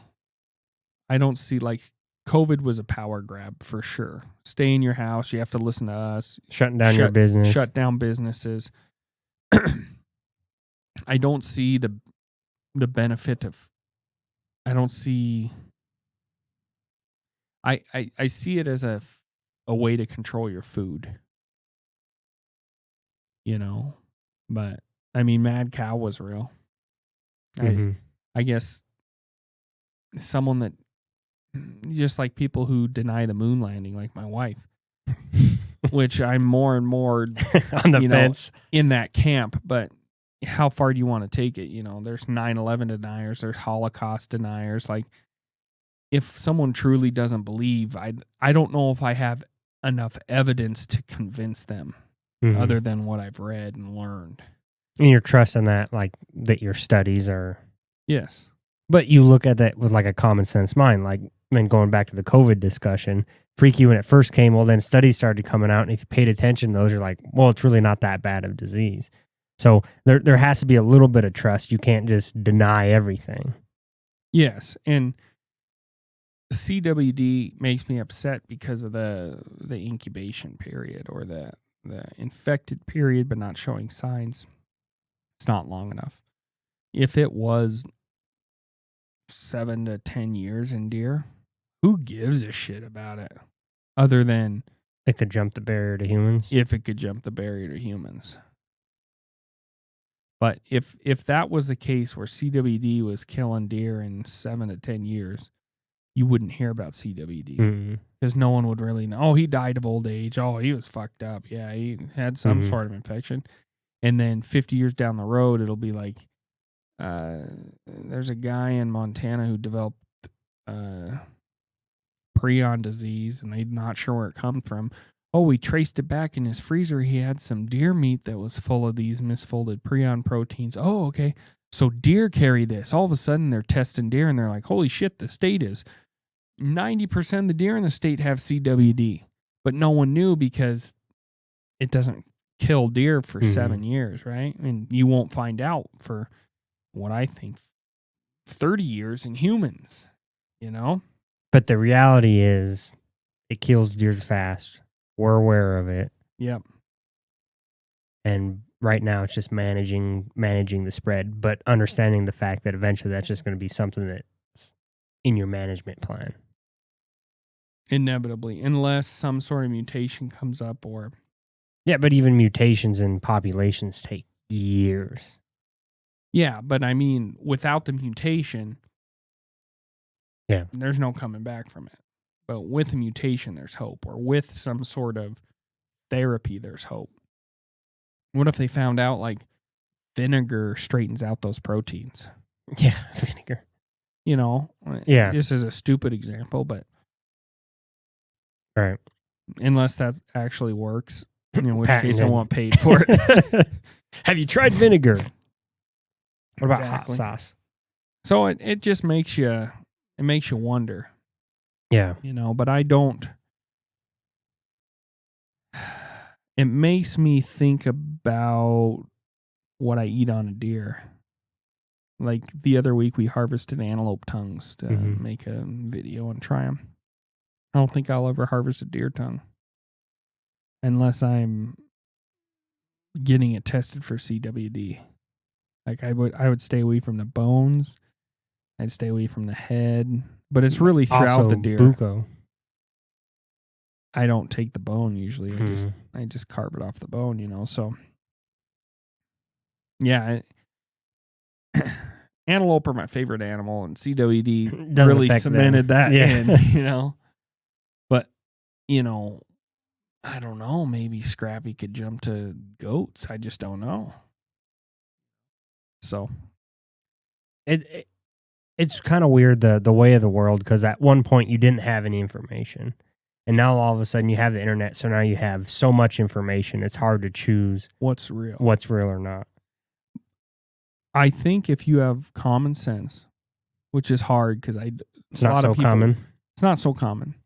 But you can apply it to like the research. Like the research I did, it told me a bunch of stuff, and I just logically put together, all right, well, if they're testing like this and there's no neuron death, okay, well, then it's probably not just the accumulation of these proteins. There's something else going on here. Oh, there's an immune cell that lets neurotoxic chemicals out to get rid of these proteins, but it kills neurons.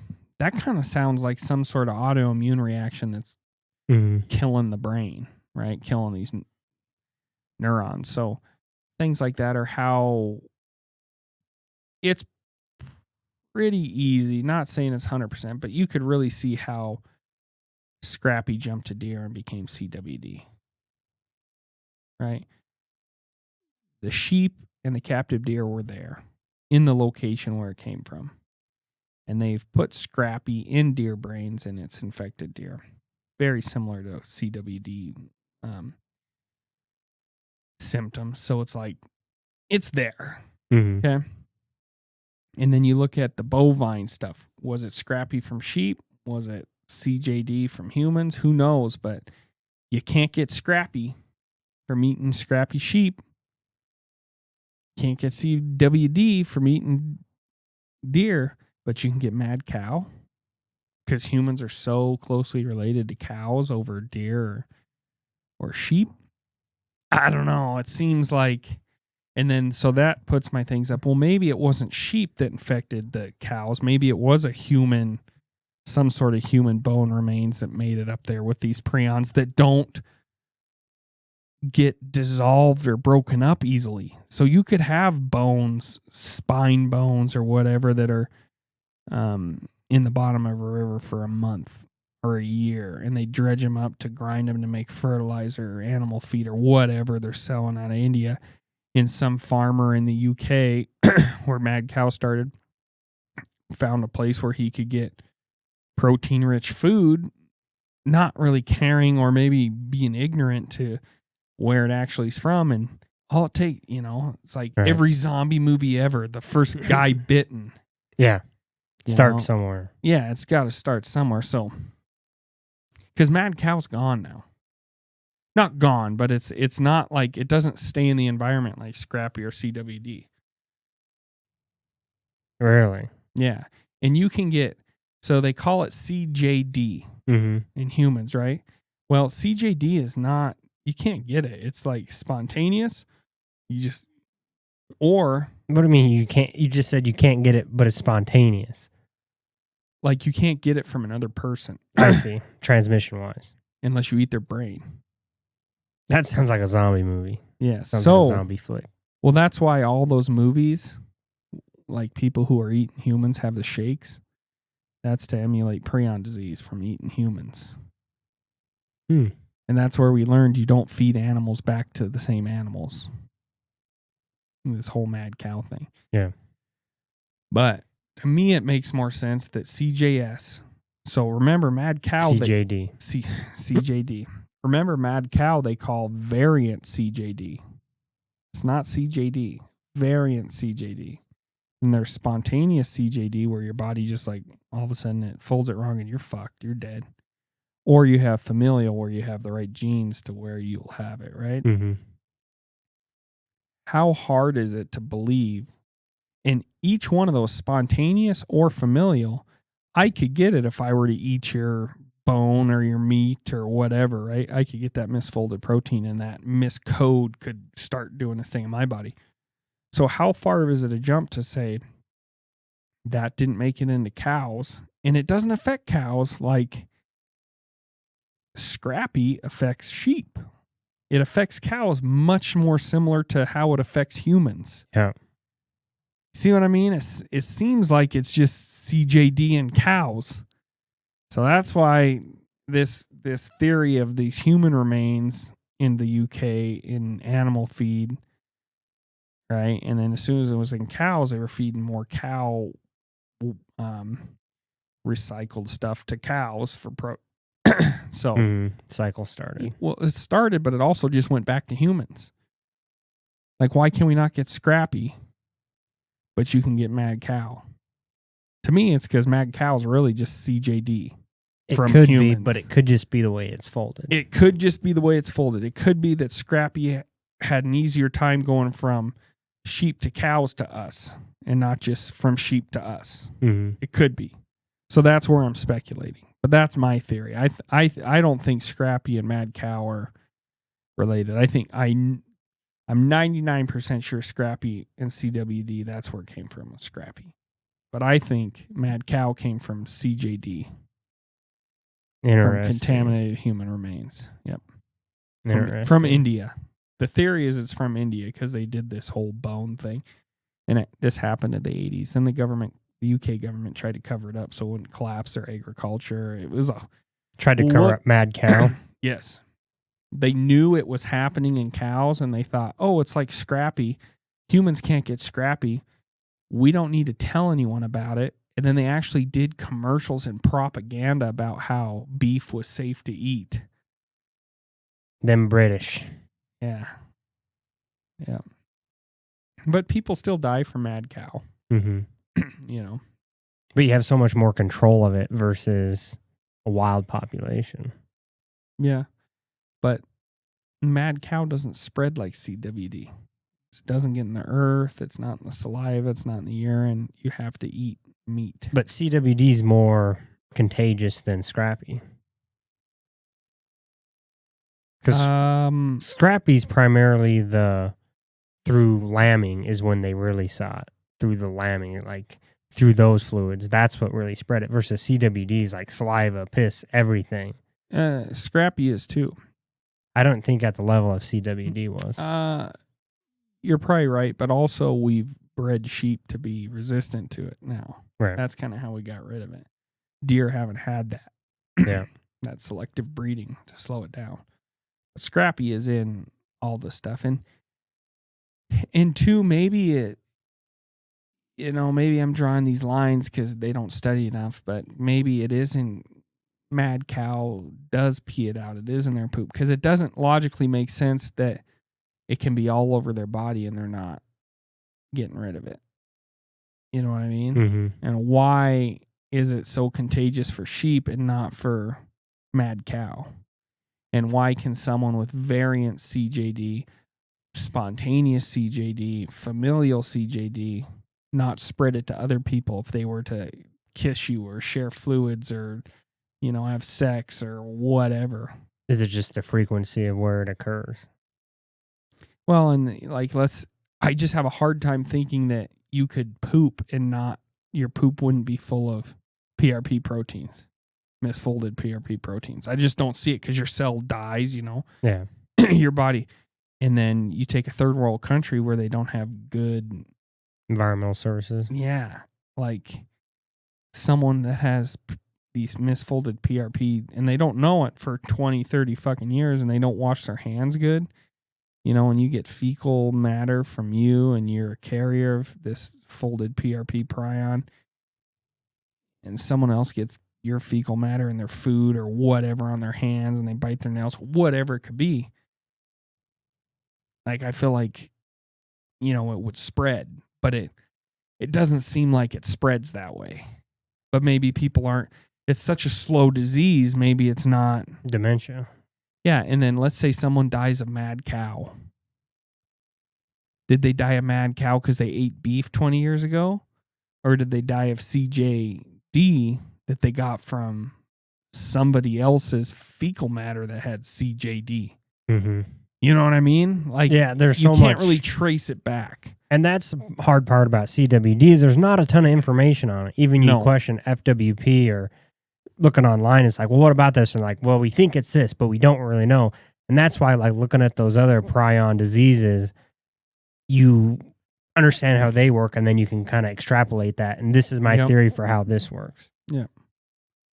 But I encourage our listeners to, if you don't believe in CWD, look at these other prion diseases, mad cow, that have been documented and studied. Yes. Yep. And so to say that CWD doesn't exist, look at these other ones. And I've never personally ran into somebody that's a denier. I've ran into people, Ted Nugent's one, I listen to him a lot, who's tired of, I think it's their DRC. They don't have fishing game. DNR maybe. And he's sick of them, like, with all their regulations and shit. Now they're getting rid of baiting. And it's like, who the fuck are you to tell me I can't put apples out on my fucking land and hunt deer? These aren't the king's deer. These are God's deer. I totally get that. But at the same time, this is a giant zoo. And you might feel like your chunk of the zoo is wild, but it still needs to be managed at some point. And like I said, we always say CWD deniers. I don't know if there's deniers. I think there's people that don't take it as serious as it There are some deniers, for sure. You got to go down the rabbit hole on TikTok. Oh, yeah? Yeah. Have you watched some of it? I've been TikToking a little bit. I mean, I've seen people, don't get me wrong. I just haven't met anybody that's a denier. Yeah. But so if I go back to my theory on if mad cow was from human remains, I'll say this. There's kind of a switch.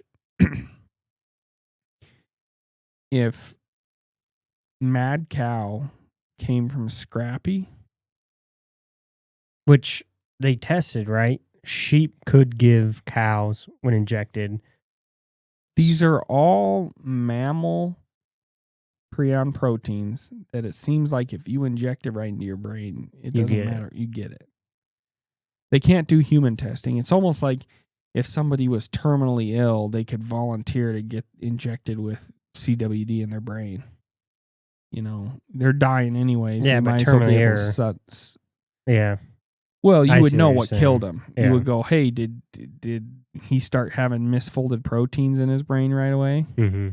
And is it CWD misfolded proteins, or that CWD misfolded protein, when it gets in a human, does it misfold a different way and it's CJD? You know what I mean? Yeah.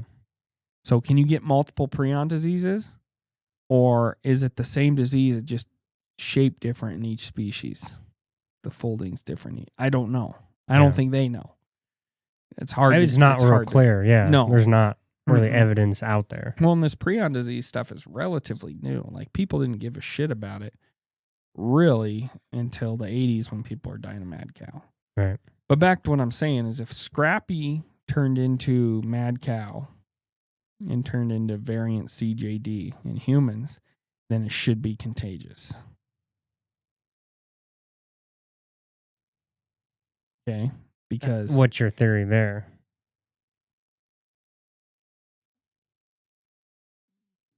If that prion protein went from sheep to cows to humans, I don't see it losing its ability to be infectious through urine, feces, bodily fluids. The cow's a magical animal, dude.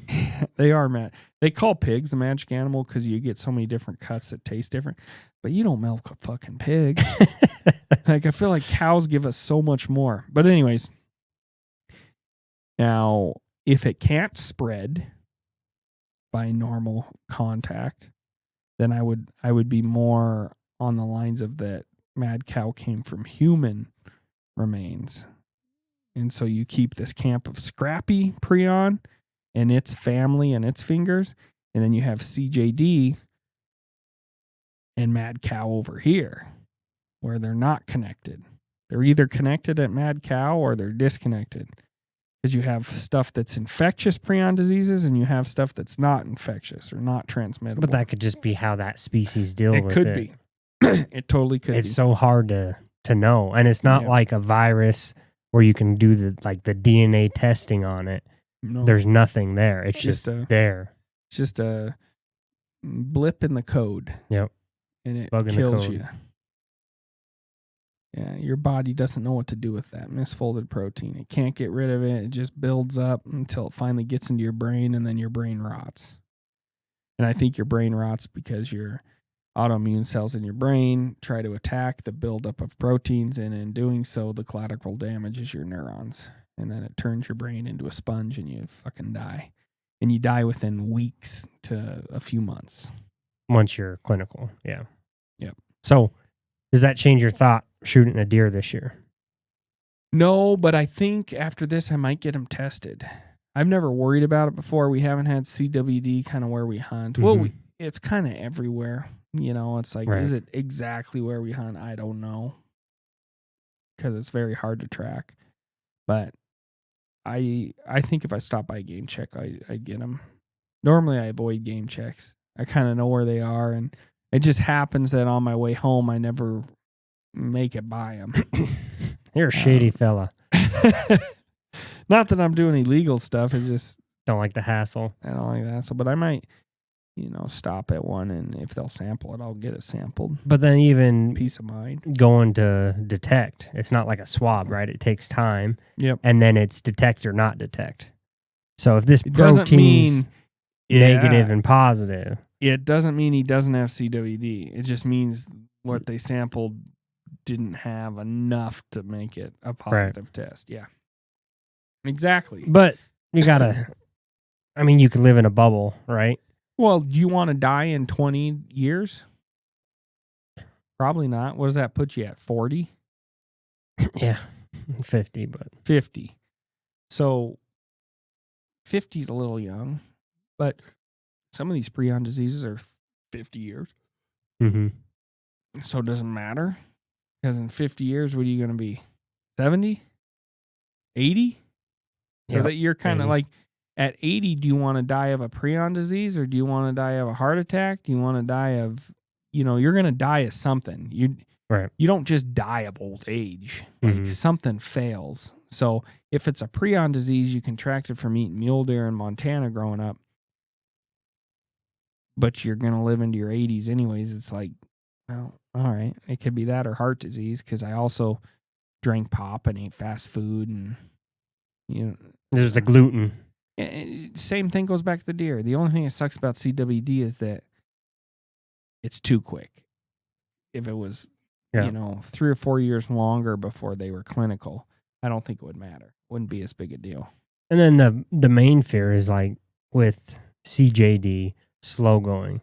But if CWD jumps to humans, what if it's fast? What if it's contagious? It'll kill a lot of people. Yeah. And the reason for it is because you can't filter it out at water treatment plants. Right. So, like, if it got into any of the population, they peed in their toilet, flushed their toilet, went down the water treatment plant, they clean the water and then pump, some of it in the local river or creek or whatever.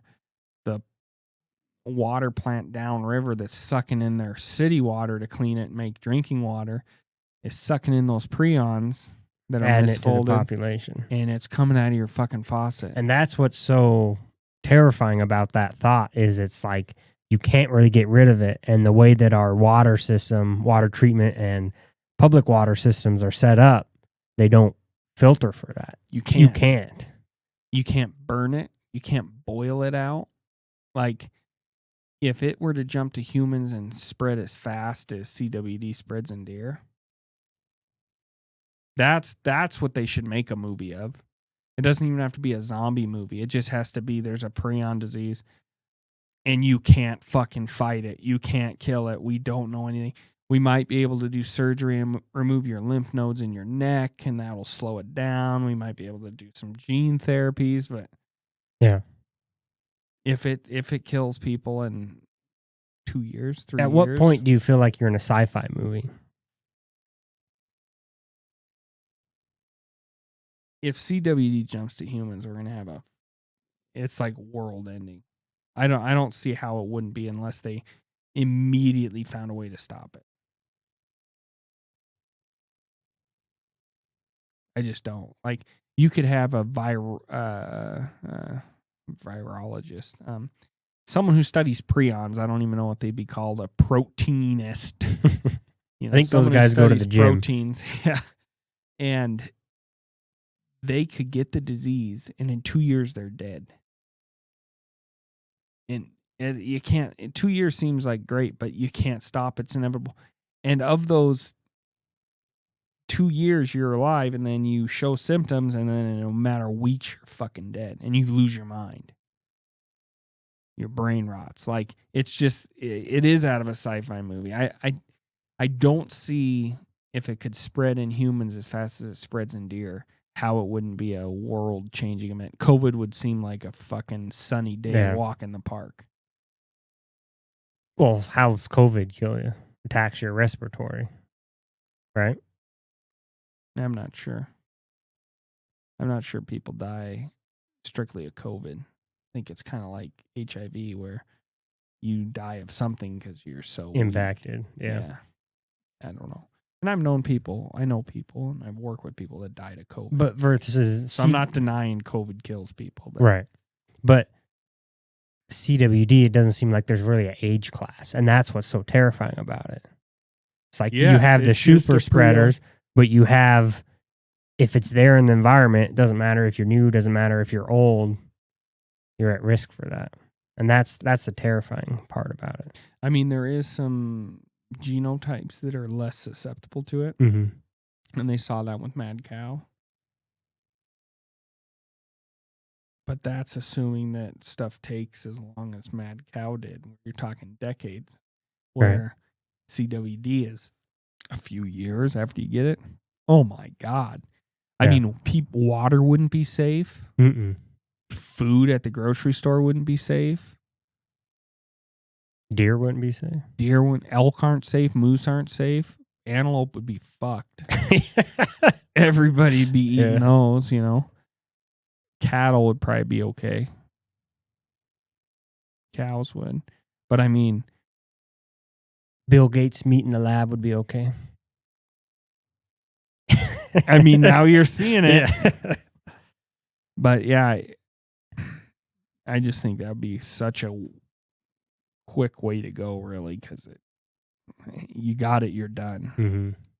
You know, there's no fighting it, and it's not a long, drawn out fight where you can, like, you know, have this hope and fight it and really, you know, like people do with cancers and shit like that. And it's just like, you're fucking dead. You've got an error in the code in your body, and when it hits your brain, you're done.